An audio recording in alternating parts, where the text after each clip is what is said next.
সুন্দর লাগছে, অনেক রোদ আছে যেরকম হাওয়া আছে তোমরা দেখতে পেয়েছিলে জায়গাটা। এটা আমাদের বাড়ির পাশের জায়গা। এর সামনে একটা ওই যে শ্মশান, অবশ্য এখন এখানে পড়ানো হয় না, রেয়ার। শ্মশান টপকেই বাড়ি যেতে হয় আমার বাড়ি। আমি আগে যেখানে বাড়ি করেছিলাম শ্মশান ছিল, এর মতো পবিত্র জায়গা কোথাও নেই, তাই তো মা? এটাই মানুষ বোঝে না। হ্যাঁ, তো এখন মা আর মেয়েদের একটু রওনা করলাম একটা কাজ, দরকারি কাজে। বাড়ি ফিরে আসবো, আমরা হেঁটে হেঁটেই যাবো, কাছাকাছি আছে। তো টাটা সবাইকে।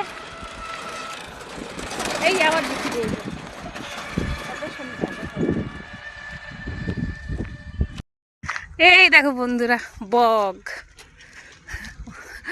প্রায় এখানে অনেক বক পড়ে, অনেক অনেক বক পড়ে। বেশ কত সুন্দর লাগে না? ওই যে যাচ্ছে উড়ে, চলে গেছে।